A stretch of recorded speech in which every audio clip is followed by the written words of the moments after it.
Magandang umaga, Luzon, Visayas at Mindanao. Narito na ang nagkakaisa at pinakamalawak na pagbabalita sa pangunguna ng Presidential Communications Office. Kabilang ang PTV, Presidential Broadcast Service, Philippine Information Agency, Philippine News Agency at IBC. Tutok na sa mga balita mula sa iba't ibang bahagi ng bansa. Ito ang Balitang Pambansa. Ngayong umaga sa Balitang Pambansa, 38 pesos na kada kilo ng bigas mabibili na sa mga Kadiwa store simula ngayong araw.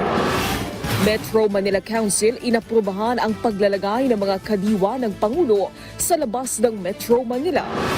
Pangulong Ferdinand R. Marcos Jr. pangungunahan ang pamamahagi ng higit 3,000 at 500 pabahay sa mga biktima ng Super Typhoon Yolanda sa Eastern Visayas. Tunneling works sa Camp Aguinaldo Station ng Metro Manila Subway sisimulan na. Biyahe mula Valenzuela patungong Pasay, mas magiging maiksi. At health services ng gobyerno ilalapit sa mga tao ayon sa Department of Health. Buena manong good news ngayong umaga, simula ngayong araw ay mabibili na sa mga Kadiwa store ang 38 pesos na bigas na ibebenta sa ilalim ng Rice for All program ng Department of Agriculture. Alamin natin ang update niyan mula sa Balitang Pambansa ni Isaiah Mirafuentes ng PTV Live. Magandang balita, Naomi, dahil nga sa kabila na nagtataas ang presyo ng bilihin, may mabibili ng murang bigas sa Kadiwa ng Pangulo Kiosk sa ilang pamilihan sa Metro Manila. Simula ngayong araw, mabibili na sa Kadiwa ng Pangulo Kiosk ang tig 38 pesos na bigas. Ito ang dating tig 40 pesos na binibenta sa mga rice kiosk ng pamahalaan. Ito yung mga bigas na RFA 25 o 25% broken. Maliban sa tig 38 pesos na bigas, mabibili rin sa Kadiwa ng Pangulo Kiosk ang tig 45 pesos na bigas o yung 5% broken rice. Available rin ang tinatawag na sulit rice sa halagang 36 pesos at ang aging but good quality rice na ang NFA na tig 29 pesos. Simula sa Lunes, pinatutupad na ng DA ang maximum suggested retail price na 58 pesos sa mga imported na bigas. Nakikipag-ugnayan naman ang Department of Agriculture sa Metro Manila mayors na gawing available ang murang bigas ng pamahalaan sa lahat ng pampubliko at pribadong palengke sa Metro Manila. Malaking tulong naman ang murang bigas sa ating mga kababayan. Kasi po, super mahal talaga ang bigas ngayon, sir. Minimum nila 60. Tapos ngayon, nakita ko 29. Itatry ko lang po. Opo, malaki ng tipid po, sir. Kasi yan, laki ng nalilis sa 60 kilos eh. 60 ang kilo, di ba? Tapos yung 29. O, di yan laki ng nalis mo. Naomi, dito ako ngayon sa Kamuning Public Market at nasa likod ko nga itong Kadiwa ng Pangulo Kiosk at ang pinakabababang bigas ay binibenta dito ay tig 29 pesos na bigas. At ayon sa nagbibenta na si Tatay Teddy na nagbabantay ditong Kadiwa ng Pangulo Kiosk, ayon daw sa feedback ng mga customer ay napakasarap daw ng lasa ng bigas. At magandang balita dyan, Naomi, no, na dahil hindi pa man dumarating yung araw ng Lunes na kung saan ipatutupad yung mga maximum suggested retail price sa mga imported na bigas na 58 pesos, dito sa tindahan na ito ay 58 pesos na ang pinakamahal na bigas na ibinibenta. At simula nga kanina na dumating tayo, may nakita na rin tayo mga ilan na bumibili ng murang bigas ng ating pamahalaan. At yan muna ang update mula dito sa Kamuning Public Market. Balik muna sa iyo, Naomi. Maraming salamat, Isaiah Mirafuentes. Samantala, pinaplano ng Department of Agriculture na magpatupad ng food security emergency sa Pebrero. Layo nitong mapababa pa ang presyo ng bigas. Si Clazel Pardilla ng PTV sa Balitang Pambansa. Sa price monitoring ng Department of Agriculture, naglalaro sa 37 hanggang 65 pesos ang kada kilo ng bigas sa mga palengke. Sabi ng National Price Coordinating Council, masyadong mataas ang umiiral na presyo ng bigas sa kabila ng pagbaba ng presyo nito sa pandaigdigang merkado at pinaliit na taripa sa imported rice. Kaya inirekomenda na ng NPCC sa Department of Agriculture na magdeklara ng food security emergency. Kapag nangyari yan, papayagan ang National Food Authority na magbenta ng murang bigas sa mga lokal na pamahalaan na maaring gamitin bilang ayuda o ibenta sa publiko. Ibibigay sa halagang 36 pesos ang NFA rice sa mga LGU na pwedeng ibenta ng 38 pesos kada kilo. Layo nitong impluwensyahan ang presyo ng bigas sa mga palengke at ang ibababa raw sa presyo ng bigas. 3 to 5 pesos is really possible in my opinion. Lalo na yung world prices din bumaba na rin ngayon. Yung 300,000 na tons na nasa NFA warehousing na yun, pag in-unload sa public yan, sa consumer yan, it should help also lower the price of rice in general, ano? Dahil it's additional supply to the market.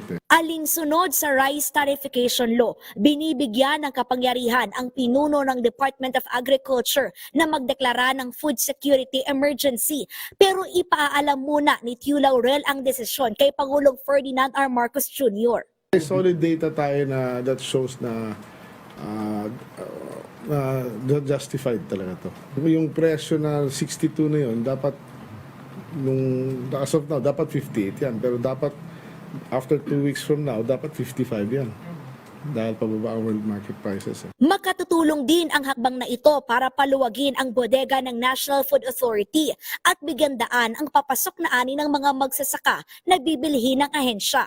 May 700,000 sako ng bigas ang NFA na sa susunod na buwan ay maituturing ng non-regular o palumang stock. Ibig sabihin, higit 2 buwan nang nakaimbak at kailangan ng ilabas. Talagang punong-puno na yung warehouses na. So there is also that particular issue that we really have to face, to solve. No? And kailangan talaga namin ibenta. Sa unang linggo ng Pebrero, target ipatupad ang food security emergency.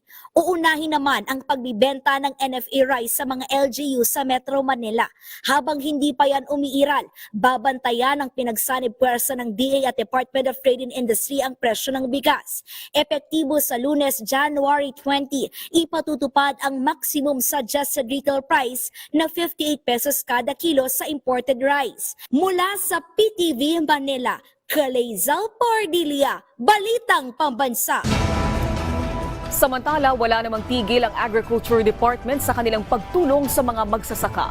Sa panayam sa Mike Abilite, sinabi ni National Food Authority Administrator Larry Lacson na patuloy ang mga programa ng kagawaran kagaya ng RTL sa pagpapaabot ng tulong kagaya ng pamamahagi ng mga binhi, mga pataba, gayon din ang suporta sa irigasyon at mitigasyon.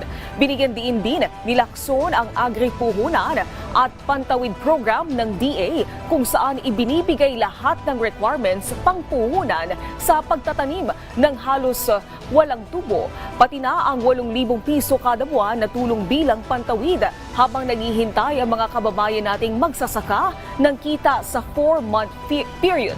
Samantala, kaugnay niyan ay tiniyak ng NFA na hindi bababa ang presyo ng palay na magmumula sa mga local farmers sa kanilang merkado. Si NFA po ang market ng mga bigas palay nila na assured ang presyo hindi po bababa ng 23 pesos. Nasa mahigit 3,000 pamilya sa Eastern Visayas ang bibigyan ng bahay ng gobyerno sa araw na ito. Sila ang mga residenteng nasalanta ng Bagyong Yolanda noong November 2013. Si Kenneth Pasyente ng PTV sa Balitang Pambansa, live. Yes, Naomi, papangunahan nga ni Pangulong Ferdinand R. Marcos Jr. ang pamamahagi ng mga housing unit para sa mga biktima ng Super Typhoon Yolanda dito sa Eastern Visayas. 3,517 na housing units ang nakatakdang ipamahagi ng pamahalaan sa mga individual na nakaranas ng hagupit ng Bagyong Yolanda noong 2013. Mismo ang Chief Executive ang mangunguna sa turnover ceremony ng mga housing project sa ilalim ng Yolanda Permanent Housing Program o YPHP ng National Housing Authority.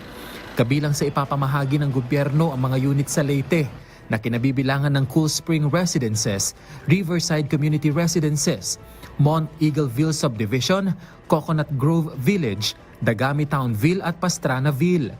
Gayun din ang mga housing units sa Marabutville Sites 1 at 2 sa Samar at ang Kulaba Housing Project sa Biliran. Tinatayang nasa 22 square meters hanggang 28.60 square meters ang lawak ng floor area ng bawat housing units. May kwarto na rin ito at ekstrang espasyo sakaling nais pang pagandahin ng mga benepisyaryo. Malaking bagay na rin dahil bukod sa libreng bahay at lote, wala na rin silang babayarang amortization. Tiniyak din ng NHA na naipatayo ang mga housing project na ito sa mga ligtas na lugar. Ito'y para matiyak na hindi na maulit pa ang naranasang kalamidad ng mga benepisyaryo. Umaasa ang pamahalaan na makababangon ng tuluyan ang mga Yolanda survivor. Hanggang nitong December 31, 2024, halos 2,000 sa mga unit na ito ay na-occupy na ng mga benepisyaryo na tinukoy ng Local Interagency Committee. Siniguro naman ng NHA na tuloy ang kanilang pagsisikap na tapusin ang lahat ng proyekto sa ilalim ng YPHP bago matapos ang taon. Naomi, sa mga oras na ito ay nandito tayo sa venue kung saan nga gaganapin yung aktibidad at sa mga oras na ito ay nandito na yung mga benepisyaryo at ilang opisyal ng National Housing Authority at mahigpit na rin ipinatutupad yung seguridad dito para sa pagdating ng Pangulo para pangunahan ang naturang aktibidad. At yan na muna ang latest. Balik sa iyo, Naomi. Maraming salamat, Kenneth. Pasyente. Mula naman sa Philippine News Agency, nais ni Pangulong Ferdinand R. Marcos Jr. na muling maibalik ang pondo para sa foreign assisted projects sa ilalim ng Department of Public Works and Highways, kasunod ng pagbawas sa kanilang 2025 national budget. Sa isinagawang pulong sa Malacanang, tinalakay ng Pangulo ang pondo ng DPWH sa ilalim ng 2025 General Appropriations Act. Natuklasan din ng Pangulo na kapos ang pondo ng ahensya. Ayon sa Pangulo, humingi sila ng 70 billion pesos at 23 billion pesos lang ang binigay ng Kongreso. Kabilang sa binawasan ay ang pambayad sa right of way, obligasyon sa mga kontraktual, buwis at iba pa. Binigyan din ng Pangulo na mahalaga ang mga proyektong ito na nakatuon sa pagpapaganda ng buhay ng mga Pilipino. Tiniyak ni Pangulong Ferdinand R. Marcos Jr. na hindi mababawasan ang serbisyo at benepisyo ng PhilHealth sa kabila ng zero subsidy. Ayon sa Pangulo, sa katunayan nga ay mas madadagdagan pa at dadami ang serbisyo nito ngayong 2025. At ito ang guarantee ko. Napakasimple lang ang guarantee ko. Kahit may subsidy, kahit walang subsidy, kahit anong contribution, all of these issues, hindi mababawasan ang serbisyo ng PhilHealth. Hindi mababawasan ang bayad ng PhilHealth sa insurance claim. In fact, baliktad, padadamihin pa namin ang serbisyong ibibigay ng PhilHealth, palalakihin pa namin ang pagbayad sa insurance claims. So, I would like to just assure everybody, huwag niyong inaalala na mababawasan ang serbisyo kahit na kanino, para sa senior, para sa mga hirap, para sa middle class. Walang mababawasan kahit isang kusing. Quite the opposite. Dadagdagan natin yan in 2025, mas dadami pa ang magiging serbisyo na ibinibigay ng PhilHealth, mas lalaki pa ang magiging payment na ibibigay sa insurance claim. Kaya wag po kayong mag-aalala, walang mawawala sa serbisyo ng PhilHealth. Mas pinapaganda pa nga namin ang pagpatakbo ng PhilHealth para mas marami pang maibibigay sa taong bayan. Sisimulan na ng pamahalaan ang paghuhukay ng lupa sa Camp Aguinaldo sa Quezon City para sa Metro Manila Subway Project. Suportado naman ng Armed Forces of the Philippines ang proyektong ito. Si Patrick De Jesus ng PTV sa Balitang Pambansa. Inilunsad ang tunnel boring machine sa Camp Aguinaldo Station ng Metro Manila Subway Project dahil dito ay magsisimula na ang tunneling works para sa Contract Package 103 ng tinaguriang Project of the Century. Ang Contract Package 103 na iginawad sa Sumitomo Mitsui Construction Company ay bahagi ng 7 civil works contract packages ng Subway Project. Saklaw ng CP103 ang Camp Aguinaldo at Anonas Station. This 21.1 billion peso contract has a total route length of 6.6 kilometers with tunnels connecting Quezon City to Pasig City. We are again deeply grateful to the government of Japan, including the JICA, for their unwavering support to this subway project. Inihayag ng AFP ang pagsuporta sa proyekto at umaasa silang makatutulong ang Camp Aguinaldo Station ng Subway Project. For the Armed Forces of the Philippines, Camp Aguinaldo Station means more than enhanced mobility. It represents strategic advantage. Our soldiers, our civilian staff, and their families will have increased access to reliable transit, allowing us to respond with greater speed and efficiency during emergencies. Target ang partial operation sa Metro Manila Subway Project sa 2029 na may habang 33 kilometro at 17 istasyon mula Valenzuela hanggang FTI Bicutan sa Taguig City. Kapag nakumpleto, 250,000 pasahero ang maseserbisyohan nito. Patuloy ring tinutugunan ng right-of-way sa proyekto. Sa right-of-way natin ho, bababa ho tayo as low as 47 meters po. Para ho, hindi ho, para because of the terrain and also in order to assuage the fears. Kamakailan lang din ay sinara ang malaking bahagi ng Mindanao Avenue na magtatagal hanggang 2028 para bigyang daan ang konstruksyon ng Tandang Sora Station ng Metro Manila Subway Project. Mula sa People's Television Network, Patrick De Jesus para sa Balitang Pambansa. Mayroon namang inirekomenda ang Metropolitan Manila Development Authority sa pamahalaan para sa mas mabilis sa biyahe ng mga government worker dahil sa napipitong rehabilitasyon ng EDSA. Si Bernard Ferrer ng PTV sa Balitang Pambansa Live. Naomi, irerekomenda ng MMDA ang pagpapatupad ng modified working hour schedule na 7 a.m. hanggang 4 p.m. sa national government agencies. Sagot ito ng pamahalaan sa trapiko dahil sa nakatakdang rehabilitasyon ng EDSA. Sa isinagawang survey kaugnay ng modified working hour schedule na 7 a.m. hanggang 4 p.m., lumabas na naging positibong epekto nito sa daloy ng mga sakyan. Ayon sa ulat, inaasang makakatulong ito sa mas mabilis na biyahe tuwing rush hour sa mga pangunahing kalsada ng Metro Manila. Aabot sa 37.15% ng government employees sa NCR o 175,918 individuals na gumagamit ng kanilang sariling sasakyan ang maapektuhan ng policy. Dagdag pa rito, 47.20% o 223,508 na government employees na gumagamit ng public transportation ang makakaiwas naman sa trapiko tuwing rush hour kapag naipatupad ang mas maagang pasok.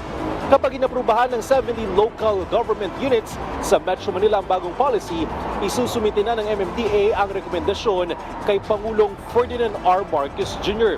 Plano ni MMDA Chairman Romando Artes na makumpleto ang rekomendasyon para sa modified working hour schedule na 7 a.m. hanggang 4 p.m. bago magmarso na pagsisimula naman ng rehabilitasyon ng southbound ng EDSA. Una nang nagpahayag ng suporta mga alkalde ng San Juan City at Pasay City sa bagong policy dahil sa positibong epekto nito sa trapiko. Naomi, sa aking likuran, nagsisimula ng dumami ang mga papasok na empleyado sa kanilang trabaho. Malapit lamang kasi tayo sa MRT station at ilang ahensya ng pamahalaan. Maluwag pa naman ang daloy ng trapiko sa magkabilang lane ng EDSA Kamuni. Balik sa iyo, Naomi. Maraming salamat, Bernard Ferrer ng PTV. Pinabulaanan ni U.S. Senator Marco Rubio ang mga hakbang na ginagawa ng China laban sa Taiwan at Pilipinas. Ayon kay Rubio, kung talagang tapat ang China sa kanilang pagpapaigting ng relasyon sa pagitan nila ng Estados Unidos, huwag aniya silang gumawa ng anumang desisyon na tiyak na makakasira sa kanilang ugnayan. Mababatid na nitong nakaraan ay nagsagawa ng military drills ang China sa paligid ng karagatan ng Taiwan. Gayun din ang paglulunsad ng operasyon malapit sa exclusive economic zone ng Pilipinas, kagaya ng namataang monster ship sa West Philippine Sea. Binigyan diin din ng Secretary of State nominee na kaalyado ng US ang Taiwan at Pilipinas at karapat-dapat lang na tumugon sila sakaling magkaroon ng girian o gulo sa mga bansa nilang kaalyado. If they want to destabilize the relationship, or they want to help at least create some pathway for stabilization of our relationship with them, even as we remain engaged in global competition, and in some cases more adversarial than others, they really need to stop messing around with Taiwan and with the Philippines, because it's forcing us to focus our attention in ways we prefer not to have to. Iginagalang ng Malacanang ang pahayag ni Chief Presidential Legal Counsel Juan Ponce Enrile kaugnay ng isinagawang Rally for Peace na Iglesia ni Cristo Kamakailan.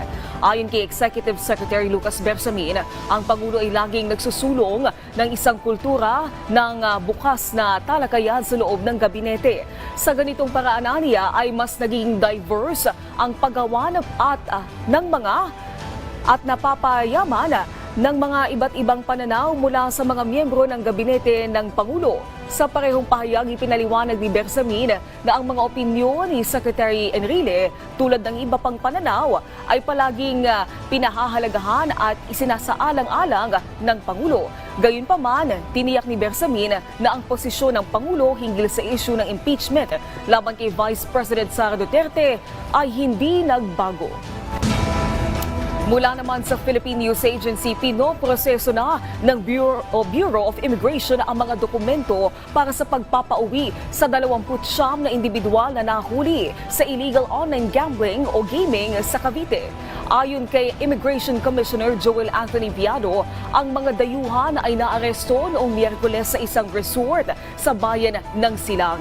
Inatasan na ni Viado ang prosecutor mula sa Legal Division ng BI na magsagawa ng preliminary investigation sa 23 Chinese national at 6 na Myanmar nationals. Sasampahan sila ng iba't ibang kaso.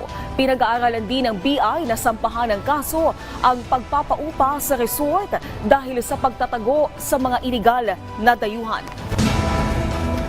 2025 budget ng Department of Health, pinakamalaki sa kasaysayan ng kagawaran ayon kay Health Secretary Ted Hermosa. Sa harap na rin ito ng naging pangako ni Pangulong Ferdinand R. Marcos Jr. na bubuhusan ng pondo ang kagawaran. Si Alvin Baltazar na Radyo Pilipinas sa Balitang Pambansa. Tinindigan ni Pangulong Ferdinand R. Marcos Jr. ang una ng naging pahayag nitong walang dapat ipag-alala para sa sektor ng kalusugan. Itong pinahayag ni DOH Secretary Teodoro Herbosa sa harap ng anyay pinakamalaking budget sa kasaysayan ng Health Department na nakuha nitong pondo. Ayon kay Herbosa, malaki na talaga kung tutusin ang inilaang pondo ng Marcos Administration sa simula pa lamang ng panunungkulan nito. 188 billion pesos sa pasimula na sinundan ng 215 billion pesos ng sumunod na taon at ngayon 2025 ay nasa may higit 250 billion pesos na pondo. Katunayan aniya ito, sabi ni Herbosa, na tinupad ng Pangulo ang pangako nitong hindi dapat magkaroon ng pangamba hinggil sa budget ng kagawaran ng kalusugan, gayong niligyan talaga ito ng malaking alokasyon. In fact, sa panahon ni President BBM, mataas na talaga, 188 noong nauna siya, tapos naging 215 at ngayon 250 plus. So technically, talagang kung ano yung sinasabi niyang huwag kayong mag-alala sa kalusugan, nilalagay niya talaga ng... Nito lamang Martes ay muling binigyan din ng Pangulo sa pulong na ipinatawag sa Malacanang ang commitment ng kanyang administrasyon na isa prioridad ang social services sa 2025 national budget. Kabilang dito ang pagbibigay prioridad sa health sector habang pinatiyak din ng punong ehekutibo na hindi maapektuhan ang paghahatid ng healthcare services. Ganon din ang pagbabayad ng Philippine Health Insurance Corporation of PhilHealth ng benefit packages para sa mga miyembro nito. Sa isang panayam noong Disyembre ng isang taon ay tiniyak ng Pangulo na madaragdagan pa ang mga benepisyo ng PhilHealth bilang bahagi ng kanyang layunin na mapabuti ang serbisyo ng pangkalusugan para sa mga Pilipino. At ito yung guarantee ko. Napakasimple lang ang guarantee ko. Kahit may subsidy, kahit walang subsidy, kahit anong contribution, all of these issues, hindi mababawasan ang serbisyo ng PhilHealth. Hindi mababawasan ang bayad ng PhilHealth sa insurance claim. In fact, baliktad, padadamihin pa namin ang serbisyong ibibigay ng PhilHealth, palalakihin pa namin ang pagbayad sa insurance claims. Matatanda ang mismong PhilHealth ay una nang nag-anunso na simula ngayong taon ay nagsitaas lahat ng 50% ng benefit packages sa mga sakit na covered nito. Subalit iba ang laki ng dagdag na benefit package para sa kidney transplant na sa dating 800,000 pesos ay sasagutin na nito ang gastos hanggang 2 milyong piso. Ang angioplasty naman sa dating 30,000 peso benefit ay nasa 530,000 pesos na simula ngayon 2025.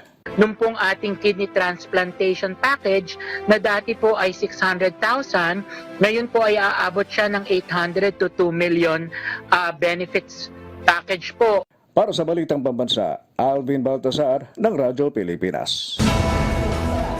Sabay na inilunsad ng Department of Health at Department of Education Region 9 ang Oplan Goodbye Bulate at Weekly Iron Folic Acid Supplementation Program sa isang paaralan sa Zamboanga City. May balitang pambansa si Justin Bulanod ng Radyo Pilipinas, Zamboanga. Ngayong National Deworming Month, saan ipuwersa ang Department of Health at Department of Education sa Zamboanga City sa kanilang Operation Purga. Sa seremonya launching ng Oplan Goodbye Bulate sa Mampang Elementary School, binigyang diin ng DOH Region 9 ang kahalagahan ng taunang Mass Drug Administration para masugpo o maiwasan ang bulate sa mga kabataan. So paano maiiwasan o masugpo ang bulate? No?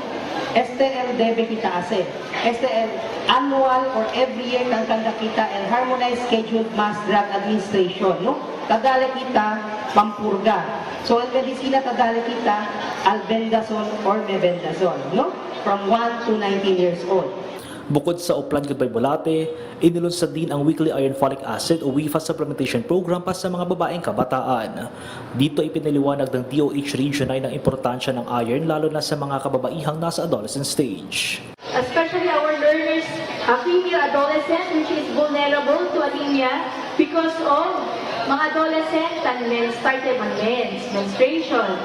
Genitamen increased iron requirement and high prevalence of parasitic infection, resulting to loss of iron in blood. So, nakita kita, pata and iron na blood. So, nisisita kita, man-supplement. Pagtitiyak ng DOH, patuloy nilang pagtutuunan ng pansin ng kalusugan ng mga Pilipino lalo na ng mga kabataan. Mula sa Radyo Pilipinas Zamboanga, Justin Bularon para sa Balitang Pambansa.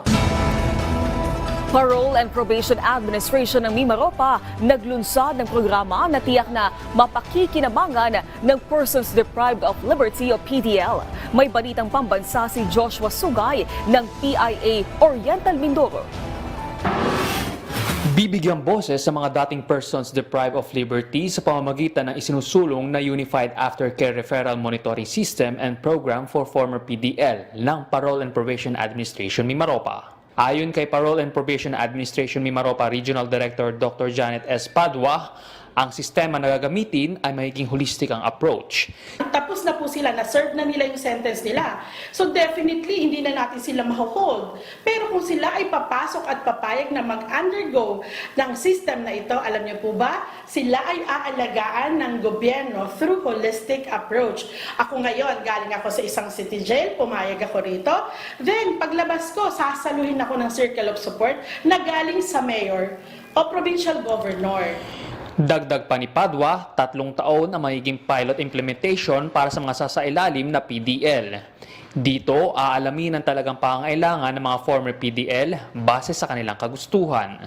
Binigyan din ni Padua na hindi natatapos sa pagkakaloob ng mga programa sa dating PDL ang sistema ng PPA, sapagkat magkakaroon pa rin ito ng tinatawag na monitoring kung saan aalamin kung ang mga programa at serbisyo na hiniling ng mga PDL ay naging matagumpay ba. Ang referral monitoring system ng PPA Mimaropa ay kauna-unahan sa buong bansa. Sa pamamagitan ng sistemang ito, mabibigyan ng nararapat na tulong at interbensyon na tumutugma sa kanilang mga pangailangan.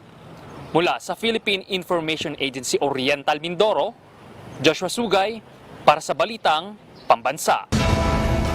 Puspusan ang paghahanda ng lokal na pamahalaan ng Cebu para sa nalalapit na Sinulog Festival 2025 Grand Parade. Si Myrtle Pasigan ng PIA Central Visayas sa Balitang Pambansa. Patuloy ang paghahanda para sa Sinulog Festival 2025 na pinangungunahan ng pamahalaang lungsod ng Cebu kasama ang Police Regional Office 7 at Sinulog Foundation Incorporated. Sinabi ni Police Regional Office 7 spokesperson Police Lieutenant Colonel Janet Rafter na naka-heightened alert ang PNP upang matiyak ang kaligtasan ng mga dadalo sa Sinulog festivities. Ang pinakadakong activity for the cultural is the Grand Parade, which we are going to deploy a total of 2,976 PNP personnel. But then sa ato on the religious sector also, ang pinaka-finale po sa ato ang religious sector, which is the Solemn Foot Procession, we will also be deploying a total of 1,870. So I really assure nga we are really trying our best together with all the partner agencies to ensure the safety and the security of all those who will sojourn to join the celebration and to show their devotion. Ilagdaan din ni Cebu City Mayor Raymond Alvin Garcia ang executive order na naglalaman ng mga patakaran para sa mga establishmento sa panahon ng Sinulog 2025. Kasama rito ang mga regulasyon sa entertainment at pagbebenta ng alak. Mahigpit ding ipinagbabawal ang street parties upang mapanatili ang kaayusan sa kasagsagan ng selebrasyon. During the solemn procession, ang ruta sa procession, ang mga establishments around or maagian sa maong procession, ginadili na mag-concert, mag-tukar loud music. Roads are free from any obstruction. And so that is why I am banning street parties. The conduct of street parties is strictly prohibited. The sale, distribution, and consumption of any intoxicating beverages are prohibited along the processional route. Ang ika-460 na Fiesta Senior at Sinulog 2025 ay gaganapin sa Enero 19, 2025, inaasahang dadaluhan ng milyong-milyong tao, kabilang ang mga lokal at internasyonal na turista. Mula sa Philippine Information Agency Central Visayas, Myrtle Pasigan para sa Balitang Pambansa. Samantala, ang mga naman mamaya sa programang Bagong Pilipinas Ngayon, ilalatag ni Food and Drug Administration Director General Dr. Samuel Zacarte ang mga naging tagumpay ng ahensya noong nakalipas na taon at ang kanila pang plano ngayong 2025. Mamaya na yan, 12:30 ng tanghali, kaya tutok lang dito sa inyong pambansang TV, ang PTV. Maraming salamat sa pagsama sa amin ngayong umaga. Tumutok muli sa ating programa mamayang alas 12 ng tanghali kasama ang buong puwersa ng Presidential Communications Office. Mula sa PTV, ako si Naomi Tiburcio. Ito ang nagkakaisang puwersa ng pagbabalita. Ito ang Balitang Pambansa.